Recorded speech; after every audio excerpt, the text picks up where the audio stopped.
자, 그리고 우리가 영적으로 점점 메말라갈 때, 하나님이 멀게 느껴질 때, 그리고 내 마음이 무감각, 무반응해질 때 아주 근본적인 방법이 있습니다.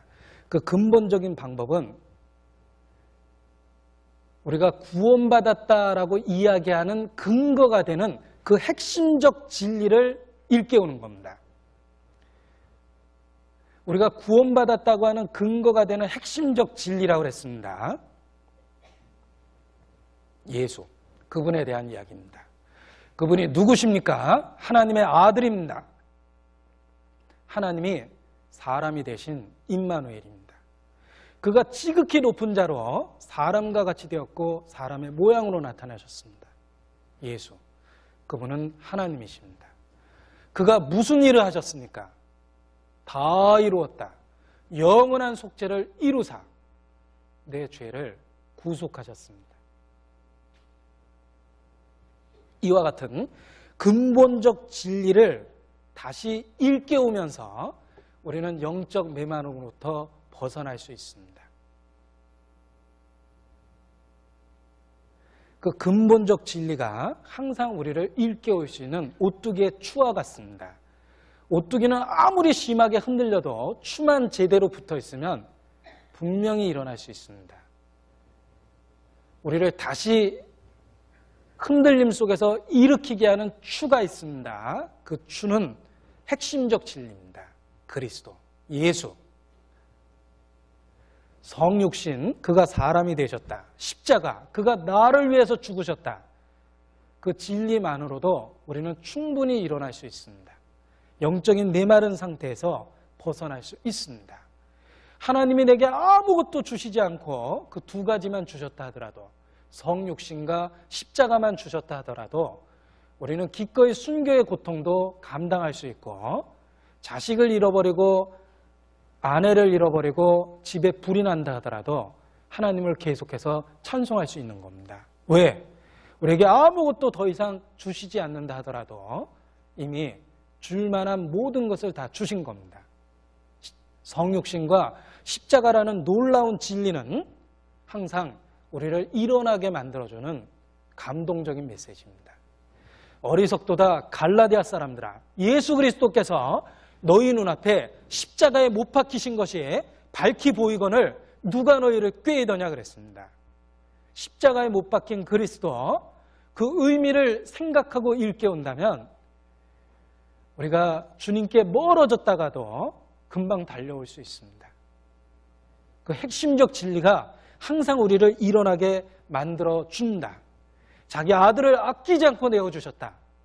그 진리는 항상 우리를 감동시키고 우리가 어떠한 상황에서든지 그분을 계속해서 믿을 수 있도록 만들어줍니다. 나는 오히려 여호와를 바라며 그의 이름을 부르며 그에게 찬송하리라. 그렇게 할 수 있습니다. 이해할 수 없는 일이 있고 불합리한 일이 있고 억울한 일이 있다 하더라도 여전히 우리는 주님을 찬송할 수 있습니다.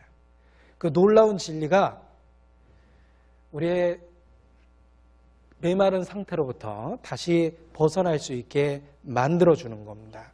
그래서 흔들릴 때마다 성육신과 십자가라는 놀라운 진리로 다시 돌아와서 신앙을 회복할 수 있습니다.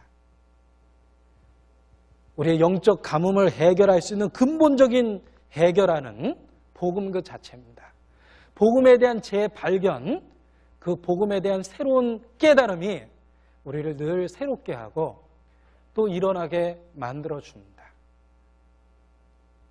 종교개혁도 이미 주어진 복음을 재발견하면서 종교개혁 또 일어났습니다. 베드로 사도도 큰 고난 중에 있는 성도들을 위로하면서 복잡한 이야기 안 했습니다. 너희가 이미 그 진리에 섰으나 내가 항상 너희로 생각하게 하려 하노라. 그것이 끔찍한 핍박을 당하고 있는 성도들을 위로하기 위해서 쓴 베드로의 글입니다. 너희가 이미 서 있는 그 진리를 내가 생각나게 하겠다. 그것이 환난 중에 있는 성도를 위로한 방법이었습니다. 우리가 순교의 위기에 처해 있을 때 어떻게 위로하겠습니까? 성육신과 십자가라는 진리로 위로할 수 있습니다. 우리에게 이해 못할 큰 불행이 주어졌을 때 어떻게 위로를 받을 수 있습니까? 성육신과 십자가라는 진리를 통해서 위로받을 수 있습니다. 충분히 위로가 됩니다. 우리에게 영원한 세계가 약속되어 있다는 그 한 가지로 이해 못할 현재 일에 대해서 우리는 꾸준히 하나님께 계속 찬송할 수 있습니다. 그래서 신앙의 위기 때마다 하나님께로부터 멀어질 때마다 영적인 가뭄의 시기마다 복음을 자기에게 들려주는 것이 필요합니다. 저는 하나님께 특별한 은혜를 받았다고 생각합니다. 왜냐하면 저는 복음을 전하는 전도자로서 1년에 수십 번, 수백 번 복음을 반복합니다. 혹시 제가 똑같은 이야기를 한다고 해서 제 자신은 절대로 지루하게 생각해 본 적이 없습니다. 왜냐하면 복음은 내가 이야기할 때마다 나를 새롭게 하고 내가 살아가는 의미를 주고 그리고 반드시 그 결과를 만들어냅니다.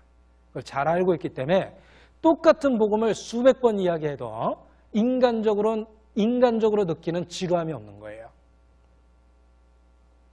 저는 특별한 기회를 하나님 앞에 가졌다고 생각합니다. 전도하는 사람이기 때문에 수백 번 똑같은 이야기를 합니다. 그런데 혹 우리 형제자매님들은 복음을 절대로 자주 듣는 게 아닙니다. 아무리 교회 생활을 잘해도 전도하는 사람의 반도 못 들을 겁니다. 저는 늘 하는 이야기가 성경이고 복음이기 때문에 보통의 형제자매님들은 저보다 절반의 은혜밖에 못 갖고 있는 거라고 생각해요. 그런데도 그걸 지루하다고 생각하면 뭔가 많이 이상한 겁니다. 지루한 게 아닙니다. 그건 핵심입니다. 내가 살아있는 의미며 그리고 살아갈 수 있는 힘이 거기서부터 생깁니다. 우리가 낙심되었을 때, 감으로 메말랐을 때 근본적인 해결책은 특별한 비결이 있는 게 아닙니다. 복음, 그 진리를 다시 자기에게 들려주는 겁니다. 다시 일깨우는 겁니다. 이미 내가 서 있는 진리지만 다시 생각하고 진지하게 되짚어보는 게 필요합니다. 성육신과 십자가는 우리가 서 있는 가장 확실한 기반입니다. 그것을 일깨우면서 우리는 신앙이 회복될 수 있습니다.